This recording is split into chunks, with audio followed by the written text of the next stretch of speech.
The curtain goes up for previews tonight on Spider-Man, Turn Off the Dark, a Broadway show with music by Bono and the Edge of U2. The buzz is louder than a swarm of green hornets. We actually thought we'd be broadcasting this story about a year ago. We've been invited to go behind the scenes with Bono, the Edge, and director Julie Taymor. But one day last year, the show ran out of money. The opening had to be canceled, and critics predicted it would never reach the stage. Then, like the comic book itself, there was a cliff-hanging rescue from near death. Talk about drama. The show follows the comic book story of young Peter Parker and his alter ego Spider-Man with some new twists and new villains. With high-velocity flying and special effects, it's the most daring and most expensive Broadway show ever. We were on the inside through much of the ordeal as Spider-Man was created, collapsed, and sprang back into action.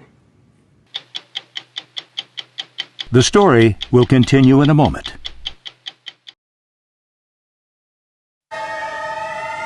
They're calling it a comic book rock opera circus. No question, it's a high-wire act. With all the heart-stopping damsel in distress rescuing and leaping around you expect from a superhero like Spider-Man.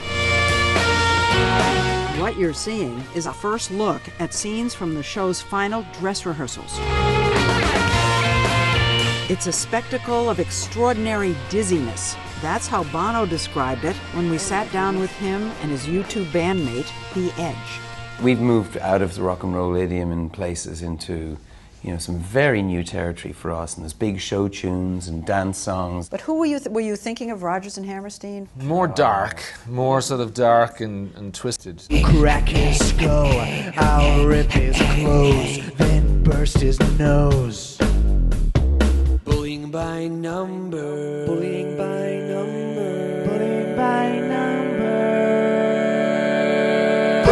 The three of them, Bono, Edge, and Broadway veteran Julie Taymor, took us to the theater to see the set. We're where Spider-Man would be. Okay. He comes running up the bridge in slow motion. He's tethered, he gets to the end, and he makes a leap. The big stars of Spider-Man are not the actors playing Peter Parker, Mary Jane, or the Green Goblin. Here's the real box office draw, the three talents behind the scenes. So tell us about the collaboration. It was like being like a student in a master class of musical theatre and opera, and it was just, I went Julie along. helped as well. I mean, really, she played a small role, but it was significant. Actually, her role was all-encompassing. Julie Taymor was the creative force in every nook and cranny of the show. You said something along these lines. I really love to go into something when I don't know whether I'll be able to pull it off. Yeah. And I love it when people say, what a horrible, lousy idea. I think that's great. I hate the comfort zone, let's put it that way. I don't think anything that's really creative can be done without danger and risk. The danger and risk with Spider-Man the Musical is that to stay afloat, to keep running, it has to be as big a hit as Broadway has ever seen. Julie knew she had to create a theater experience that would be just as thrilling, if not more so, than the Spider-Man movies. The razzle-dazzle she came up with runs about $1 million a week in operating costs. So basically, this is our first pass.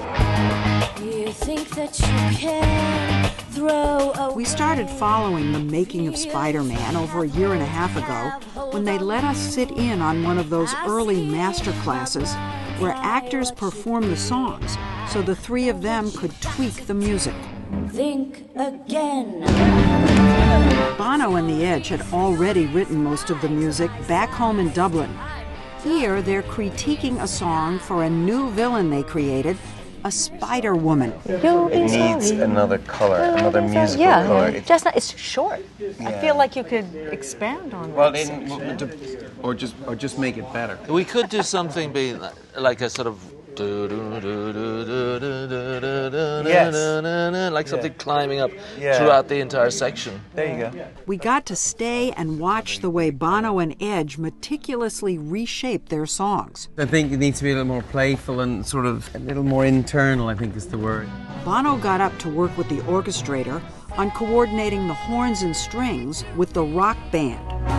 Words I need to hear.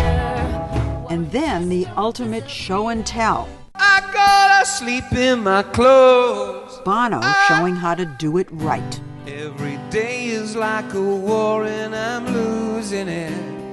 I'm taking hits from every side that there The is. song is a duet for Peter Parker, the geek who turns into a superhero, and Mary Jane, the girl of his dreams. Get myself right out of this place. Anyone but me, I count the grasses of gold. I go to sleep in my clothes, but the shoes don't fit. I am not what I've been told.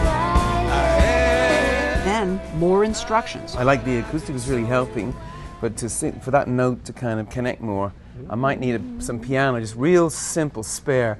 I am dun dun. More like John Lennon, you know, it's a real spare, like bells tolling.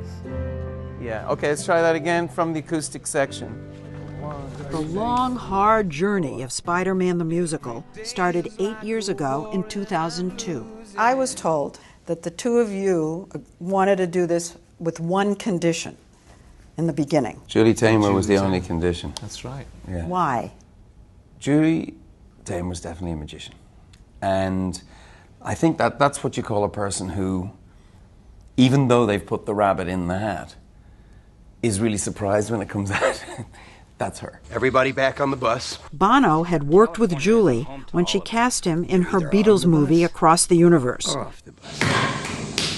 Her magician's tricks for Spider-Man involve the sculpting of fabulous masks, as she did when she created The Lion King. Profile, total profile to camera. She then shot the Spider-Man villains Look left and right. for pictures that are projected on giant LED screens built into the set. Oh my God, this is the first time that I am actually seeing pieces of the set. This was 6 months ago, as the sets were just arriving at the theater. Living up to her reputation that no expenses spared, Julie spent around $10 million to give the set a look of the comics and pop-up art, with mechanized skyscraper backdrops and spider webs. Millions more were spent on special effects and the flying. I'm trying to make the theatrical experience a environmental experience. We want to have the theater of it right in the laps of the audience. That's what I meant. You don't know until the last half second that he's going to be that close. The actors and dancers were taught to fly by coaches Julie brought in from the Spider-Man movies and Cirque du Soleil. We actually have a battle that will be over the audience's head, and they can leap through each other's wires. But will they fly the way they do in the movie, where they soar quickly Yes. and swoop down? Yes. All the aerial acrobatics are computerized. Nothing this technologically intricate or dangerous has ever been tried before on a Broadway stage. The technology invented for the show was modeled on the flying camera they use in football games.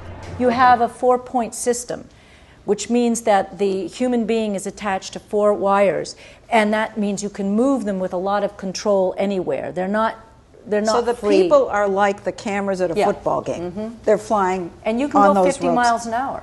You can fly fast. If you're thinking they could get hurt doing that, you're right. 2 of the flying actors were injured in rehearsals, one breaking his wrists. Making it safe, getting this right, was one of the reasons the show had to be postponed earlier this month, and why the budget soared to more than $60 million. It's costing a fortune. If you tried to do a $30 million in this day and age, in this time, Spider-Man, you couldn't do any of the flying. You just couldn't do it that way. So as soon as you decide to give people the level that they're expecting, you have to be willing to pay the price. The show itself has had its own near-death swoons, going back to the day in 2005 when the original producer, Tony Adams, arrived at Edge's apartment with the contracts. He had a seizure and died on the spot, right At there. the signing? Yeah. I left the room to literally go and get a pen to sign the contract, and I came back in the room and he had gone into some kind of seizure.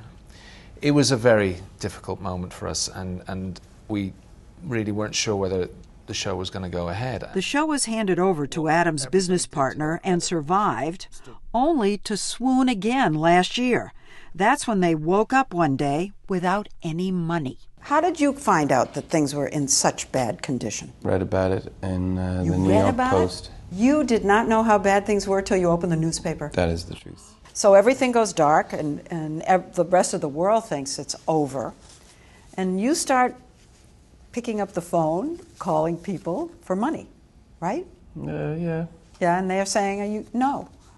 No, they're saying maybe. Everything was messed up. The man Bono finally turned to was Michael Cole, longtime rock concert impresario who used to promote U2. All the deals were bad, the budgets were bad, there was no money. There was like no money. But Bono leaned on him, and he agreed to become the new producer and raise more than $30 million to get the show back on track. When you think of putting on the most expensive Broadway show in a recession, why didn't you say, Bono, it's time to pull the plug? This is insane. I think you have to build the show that you have to build. Nobody wants to see the $25 million Spider-Man. They may think they do, but they don't. Nobody wants to see that. They want to see the one that Julie and Bono and Edge are creating. That's the one they want to see. And if it costs $60 million, it costs $60 million. The cast and dancers worked round the clock for months to master the complex choreography and synchronize the music with the moving scenery and, of course, the 24 flying sequences. Julie Taymor says that even as the curtain goes up for previews, they'll still be working out the kinks. Well, let me ask you, how scared are you? Oh yeah, I'm scared. If you don't have fear, then you're not taking a chance. But what I do have is a team. If your collaborators are there, which is what answers the fear question, and they all are as impassioned as you are and believe in it, your fear is mitigated. On the burning rubber and a sulfur sky, we love. It has been one of the funnest, more joyful rides of our artistic life, for sure. So listen again to your own voice. If it is the success that we think it is, if people agree with us and come through the doors. After all the melodrama we've been through, it will be a very, very sweet success. And when you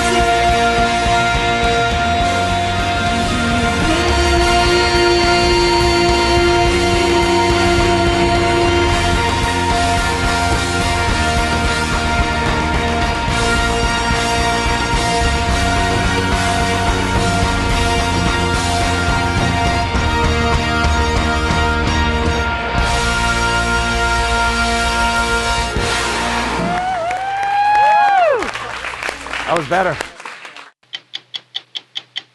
Go to 60minutesovertime.com and be inside the room as Bono and the Edge compose a song for Spider-Man.